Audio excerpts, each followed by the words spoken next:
1984 by George Orwell. A 2,500-word summary introduction. A dystopian nightmare. George Orwell's 1984, first published in 1949, is a dystopian novel set in a totalitarian society ruled by a single political party that seeks total control over all aspects of life, thought, and history. The novel follows Winston Smith, a man struggling with the oppressive grip of a regime that dictates not only actions but even internal beliefs. Orwell's work remains one of the most powerful warnings against the dangers of absolute political power, propaganda, and the destruction of truth. Orwell wrote the novel in the aftermath of World War II, inspired by the rise of fascism and communism, especially in Nazi Germany and Stalinist Soviet Union. However, 1984 transcends specific ideologies and becomes a timeless cautionary tale about any system that eliminates freedom of thought and expression. Setting and society. The story is set in Oceania, one of three superstates, alongside Eurasia and Eastasia, in a state of perpetual war. Oceania is ruled by the party, led by the figurehead Big Brother, whose image is omnipresent, with the slogan, "Big Brother is watching you." Oceania's social structure consists of the inner party, approximate 2% of the population, the elite ruling class. The outer party, approximate 13%, educated bureaucrats like Winston, who are under constant surveillance. The proletarians, 85%, the working class, largely ignored by the regime, kept in ignorance and poverty but not subjected to intense surveillance.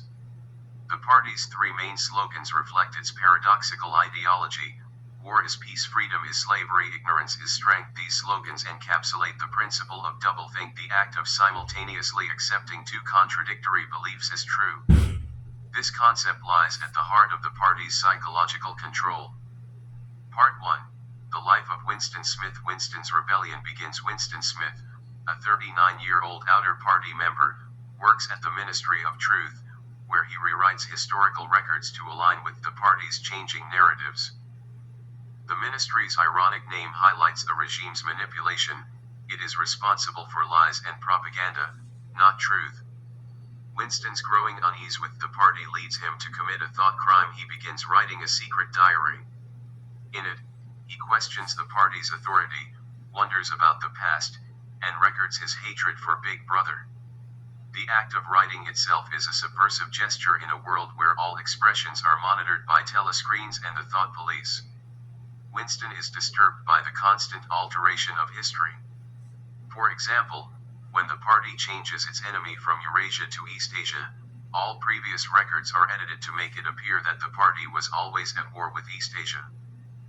This fluidity of truth makes it impossible for people to maintain a coherent memory of the past. Language as a tool of control.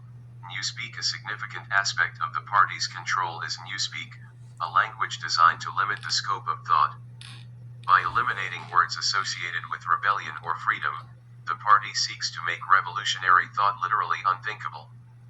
For instance, bad becomes ungood, and the concept of liberty is eventually removed altogether.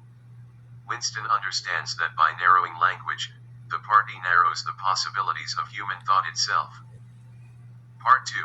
Love, Hope, and Defiance. Meeting Julia. Winston's internal rebellion deepens when he begins a relationship with Julia, a young woman who works in the fiction department. Though he initially suspects her of being a spy, she secretly hands him a note that says, "I love you." Their relationship becomes both emotional and political. Julia and Winston meet in secluded places, including a hidden room above an antique shop owned by Mr. Charrington. They find joy and freedom in their intimate moments, which are themselves acts of defiance. The party forbids sexual pleasure, seeing it as a threat to loyalty to the state. Unlike Winston, Julia is not interested in political theory. Her rebellion is personal, not ideological. She is practical and focused on enjoying life in secret, while Winston longs to understand the broader mechanisms of the party's power. The Brotherhood and Goldstein's book. Winston dreams of large-scale resistance and believes that the Brotherhood, a rumored underground resistance group led by Emmanuel Goldstein, might be real. He and Julia are eventually approached by O'Brien, a high-ranking inner party member whom Winston has long suspected of being secretly opposed to the regime. O'Brien invites them to his apartment and appears to confirm their suspicions.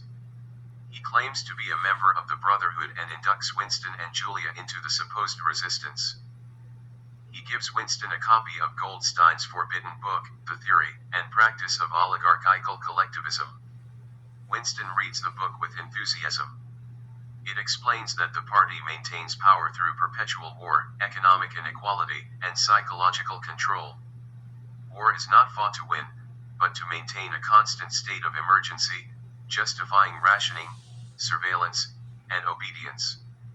The book also outlines how each ruling class throughout history has used different tools: slavery, religion, capitalism to maintain dominance. In Oceania, power is maintained through the obliteration of objective reality. Part 3, Betrayal and Re-Education. Arrest and torture. Winston and Julia's rebellion ends abruptly when they are arrested in their secret room. It is revealed that Mr. Charrington is a member of the Thought Police. Hidden microphones and cameras had monitored them the entire time. Their hope, romance, and resistance are crushed instantly. Winston is taken to the Ministry of Love, where he is subjected to brutal torture by O'Brien. The betrayal is devastating. O'Brien was never a rebel, he was a loyal agent of the party, luring dissenters to their doom. The goals of the party. O'Brien tells Winston that the party seeks power for its own sake. Unlike past regimes that justified power through ideologies or religious beliefs, the party seeks pure control over reality, over minds, over the truth. Through endless torture, Winston is forced to abandon logic and accept whatever the party says is true. O'Brien demonstrates this with the classic example: if the party says 2 + 2 = 5, then it must be accepted. Winston initially resists, claiming that truth exists independently of the party. But under torture, his resistance crumbles. Room 101. The final betrayal. Winston's final ordeal takes place in Room 101, the most feared place in the Ministry of Love. There, prisoners face their worst fears. For Winston, it is rats. Faced with the horror, he finally betrays Julia, screaming, "Do it to her. Not me." This moment is pivotal. The party understands that true loyalty can only exist when personal attachments are destroyed. Once Winston betrays Julia, his last connection to independent thought and love is severed. The end. Total submission. Winston is released back into society, but he is no longer a threat. He is a hollow shell, a man who has lost his ability to think freely or love. He spends his days drinking Victory Gin at the Chestnut Tree Cafe, reflecting on memories that no longer feel real. When he sees Julia again, they admit to having betrayed each other and feel no affection. The party has succeeded in breaking them both. In the novel's final lines, Winston stares at a poster of Big Brother and feels a surge of love. He has finally learned to love. Big Brother proved that the party's control is complete. Themes and philosophical insights. 1. Totalitarianism and power. The core theme of 1984 is the terrifying power of totalitarianism. Orwell imagines a regime that doesn't just control actions but rewrites reality itself. The party doesn't just demand obedience, it demands belief. By shaping minds, it eradicates any possibility of resistance. The idea that who controls the past controls the future reflects how totalitarian regimes rewrite history to legitimize themselves. If no one can remember what the world was like before the party, then there is no basis for comparison, and no reason to rebel. 2. The destruction of truth. In 1984, truth is whatever the party says it is. This is perhaps the novel's most disturbing message. Objective facts become meaningless in a world where the past is endlessly rewritten and contradictions are accepted without question. Winston's job at the Ministry of Truth is symbolic. He is part of the machinery that erases reality. Orwell's warning here is chillingly relevant in the modern age of disinformation and alternative facts.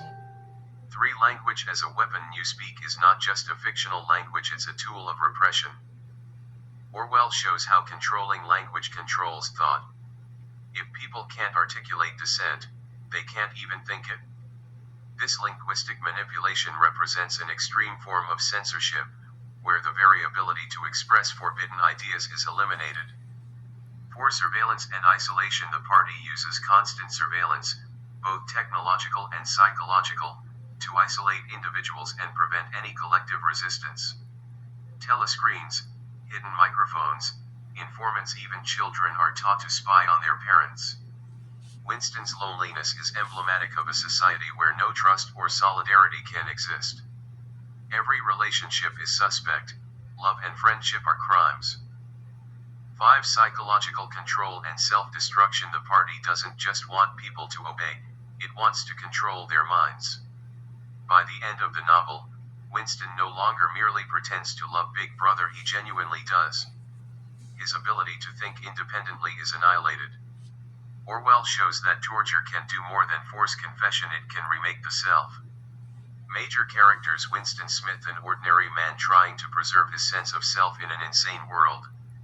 Winston is intelligent and inquisitive, but ultimately fragile. His downfall is tragic. Not only is he destroyed physically, but he is mentally reprogrammed. Julia, rebellious and pragmatic, Julia represents sensual freedom and rebellion through pleasure. While not deeply political, she defies the party by living for herself. Her betrayal of Winston under torture demonstrates the party's ability to break even the strongest bonds. O'Brien is the novel's most terrifying character, calm, intellectual, and completely devoted to the party. He represents the ideological core of totalitarianism. Its manipulation of Winston exposes how the regime achieves not just compliance but transformation. Big Brother, whether real or a symbol, Big Brother is omnipresent. His image reinforces the party's surveillance, and his name invokes both authority and intimacy. To love Big Brother is to love the party, to surrender oneself completely. Conclusion: Orwell's enduring warning 1984 is more than a dystopian story, it is a profound exploration of power, truth, language, and control.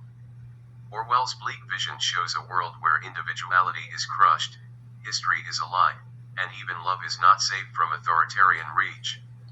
The novel ends not with revolution or redemption, but with total submission. Orwell's final message is that unchecked power, once internalized, becomes permanent. 1984 remains a haunting reminder of the fragility of truth and freedom, and a call to vigilance in the face of tyranny.